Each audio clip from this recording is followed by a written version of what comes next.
के वीरपुर प्रखंड स्थित जो है तकरीब दुग्ध उत्पादक केंद्र पर है। और यहाँ पर जैसा कि आप फिगर में देख रहे होंगे, कैमरा में थोड़ा सा आप फिगर को दिखाएंगे, सारे लोग को एक बार फिगर में दिखा दिया जाए। ये बकरी का दुग्ध उत्पादक केंद्र है और यहाँ पर ये सारे जो फिगर में तस्वीरें में जो दिखाया जा रहा है ये महिला लोग हैं। और ये महिला में कौन है? जीविका, ऐसा आपके संगठन का नाम है, जीविका संघ बिहार, ये सब लोग हैं। और इनकी बैठकें अभी हुई है, यहीं पर बैठक हुई है। बैठकें में बहुत सारे प्रस्ताव, उसको थोड़ा सा बंद कीजिएगा, इसमें बहुत सारे प्रस्ताव लिया गया है। प्रस्ताव में जो है सारे लोग मीटिंग करके एक ठोस प्रस्ताव लिए हैं। आगे ये लोग जो है प्रदर्शन करने के लिए तैयार हैं। इनकी कुछ मांगे हैं, 10 सूत्री मांगे हैं और ये बैठक में अभी प्रस्ताव लिया गया है। अब इनके बारे में हम लोग जो है जानने का प्रयास करेंगे कि ये जो बैठकें चल रही थी वो किस मैटर से बैठकें चल रही थी, मामला क्या था, इसको प्रयास करेंगे। मैडम आप अपना नाम बताइएगा पहले। मेरा नाम संगीता देवी है और मैं वीरपुर प्रखंड के सीएम पद पर काम करती हूँ। अच्छा, वीरपुर प्रखंड के सीएम पद पर काम करते हैं। तो अभी जो बैठकें हुई, किस लिए बैठक हुआ?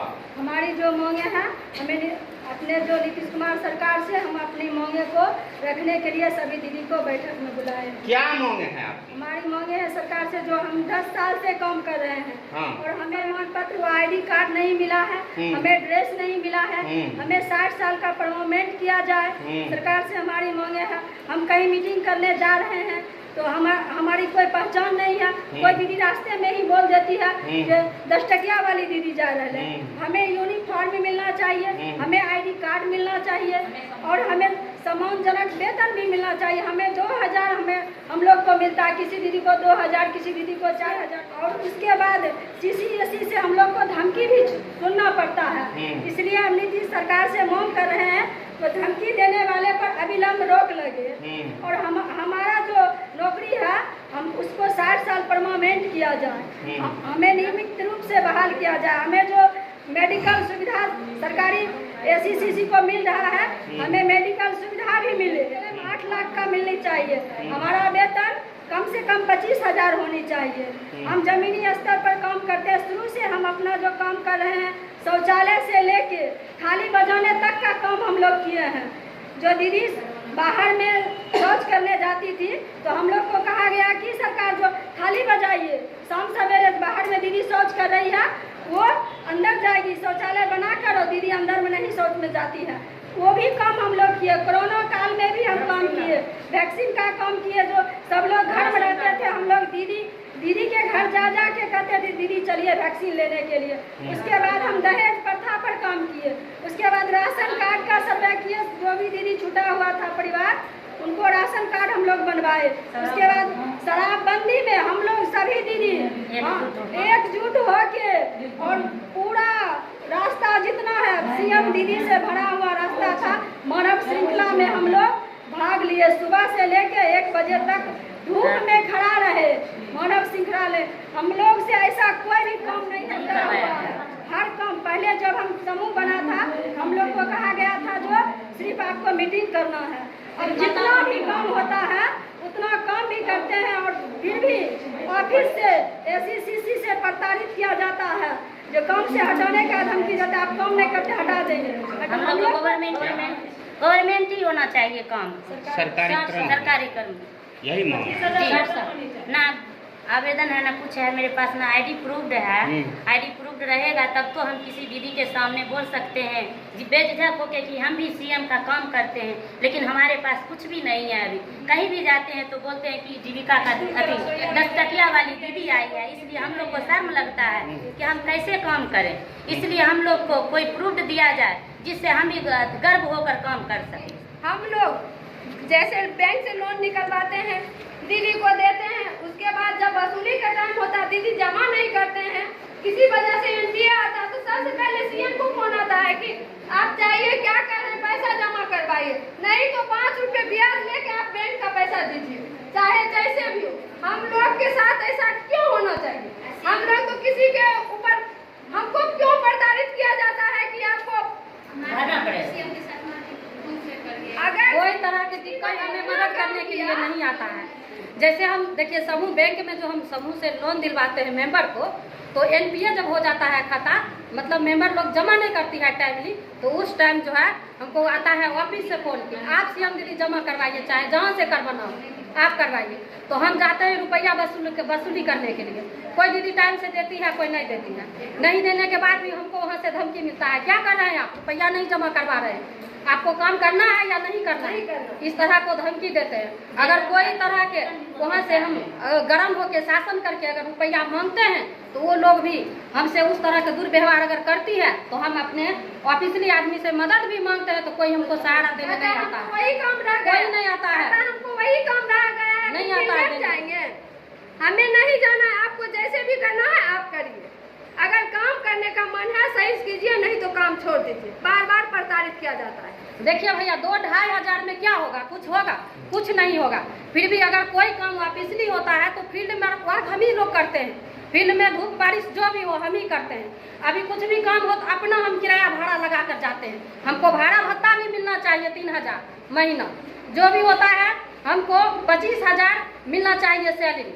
हम लोग 10 साल से काम कर रहे हैं, 10 साल 2-2.5 हजार में क्या होगा, हम लोग अच्छा भविष्य बाल बच्चा को दे सकेंगे, पढ़ा लिखा सकेंगे, खुद घर गृहस्थी हम अच्छे से चला पाएंगे, नहीं कर पाएंगे भाई। जितना सरकारी नौकरी में प्रमोशन मिलता है उतना जीविका में भी दिया जाए। और भी हमारे साथ हैं, हमारे साथ यह है जीविका दीदी। सारे हमारी मांगे जब तक नहीं पूरी होगी तब तक हम लोग हड़ताल पर रहेंगे। सभी दीदी काम नहीं करें, हम लोग काम करके देते हैं, तब तो अभी तो आप बैठक न किए हैं, आगे फिर आप लोग का मीटिंग होकर के न डिसीजन लीजिएगा, आगे का फिर कार्यवाही हम करेंगे। जी जी। अभी बैठक होकर के एक प्रस्ताव आप लोग लिए हैं, बैठक किया है। हम लोग का ना एसी या बीपीएम से लड़ाई नहीं है, सीसी से लड़ाई नहीं है, हमको सरकार से लड़ाई है बस। और एसी तरफ से धमकी बुलाया जाता है, ऑफिस धमकी दिया जाता है, ऐसा होने से हम लोग रोड पर खड़े लिखा सकेंगे, खुद घर गृहस्थी हम अच्छे से चला पाएंगे, नहीं कर पाएंगे भाई। जितना सरकारी नौकरी में प्रमोशन मिलता है उतना जीविका में भी दिया जाए।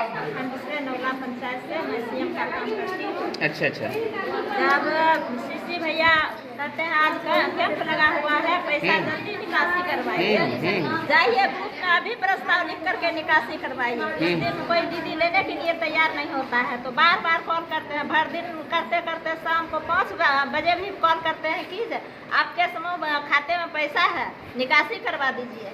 और जब वही दीदी जब नहीं वापसी करती है समय से, फिर भी डांट करते हैं कि जाइए जिस प्रकार होगा उस प्रकार आप वापसी करवाइए। हाँ। अच्छा, आप क्या कहेंगे? मैं भी चाहता हूँ मेरा पेमेंट मेरा खाता पर ही आना चाहिए। आप मैडम? मैं भावनापुर पंचायत से सीएम पद पर काम करती जी, हूँ। मेरा नाम क्रांति कुमारी है। हाँ। और मैं 6-7 साल से काम कर रही हूँ, लेकिन कुछ ऐसा नहीं दिख रहा कि जीविका में कोई ऐसा। जी, आप भी सीएम पर हैं। जी, आप क्या कहना चाहेंगे? मैं ये कहना चाहती हूँ कि बार बार बैंक से हम लोग को बोला जाता है कि आप अपना पर्सनल रुपया जमा कीजिए। अच्छा। पर्सनल तो कोई सीएम मतलब ऐसा होता है जब भी रुपया दिया जाता है। मैडम आप? मैं कहना चाहता हूँ जैसे भैया लॉकडाउन में भी हम लोग काम किए, जोर शोर से किए। सीएम को अपना जेवर बंधक भर के रखना, वहाँ एनपीए सॉल्व करना पड़ता है, लेकिन यहाँ जीविका को कोई स्टाफ मदद नहीं करता है, एक बार नहीं फील्ड में कभी जाता। जीविका को कोई स्टाफ। मैडम आप लोग क्या कहेंगे? हाँ। अच्छा मैडम आप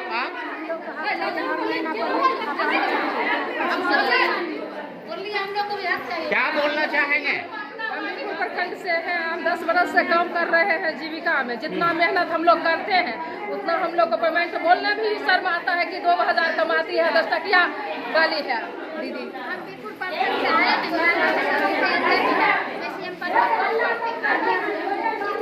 हम लोग करके देते हैं, यदि हम लोग उतना काम करके देते तो ऊपर वाला क्या काम आगे बढ़ा सकते हैं। आप मैडम क्या कहना चाहेंगे? यही चाहते हैं कि जिस हिसाब से हम लोग काम करें उस हिसाब से हम लोग को पेमेंट मिलना चाहिए। आप मैडम?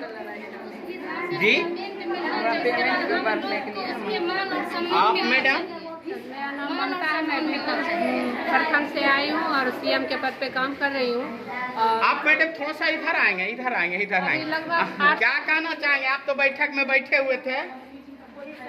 क्या कहना चाहेंगे? यही कहना चाहते कि हम जीविका दीदी को मान सम्मान भी नहीं मिलता है। जहाँ भी जाते हैं कहता है जीविका दीदी आए, कहती 10 रुपये वाली है, और जब रुपया लौटाने का टाइम आता है बोलते थे दीदी नहीं जमा करती। चलिए सर, तो कोई जाने के लिए भी तैयार नहीं। इधर से ऑफिस से भी मार खाते हैं और दीदी तरफ से भी मार खाते हैं। चलिए तो मीटिंग में हमको समूह में जो मानदेय होता है मेरा तनख्वाह, तो हमको भी की तरह मांगना पड़ता है। समूह की दीदी तो सिर्फ हटाया जाए, मानदेय पर हम लोग काम नहीं करते। सुनिए ना, 1 मिनट सुनिए। जो मांगते हैं हम अपना मानदेय, उसको हमको भीख की तरह मांगना पड़ता है। वो लोग देती नहीं है, फिर भी उनको प्रोत्साहित करते हैं कि हमको दे। सुनिए तो आज जो है इसके लिए हमको ऊपर से ही नीतीश कुमार हम लोग को जो बातें हैं वो सुने और ध्यान दे कि हमें 25,000 कम से कम वहाँ से तनख्वाह हमको दे।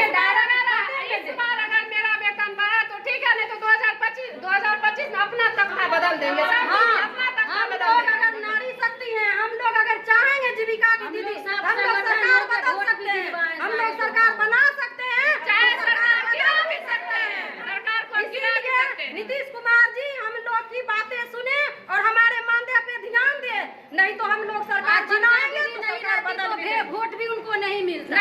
हम लोग नीतीश कुमार जी वोट का बैंक समझ लिए हैं। अगर उनको हम कुर्सी पर बैठा सकते हैं तो उनको उतार भी काम कर सकते हैं। तो जीविका दीदी के ये बैठकें जो है से चल रही थी, यहाँ पर बहुत देर से बैठकें चल रही थी। जीविका दीदी की बैठक में जो है अपनी मुद्दाएं को 10 सूत्री मांगों को रखा गया है और यहाँ पर बैठक में जो है से नारा भी लगाया गया है। सरकार को अपनी बात मानने के लिए मजबूर किया गया है। अब आगे देखना है कि आप लोगों का क्या राय बनता है। आप अपनी राय जो है कमेंट बॉक्स में देने का प्रयास करेंगे। बेगूसराय से मैं आरती।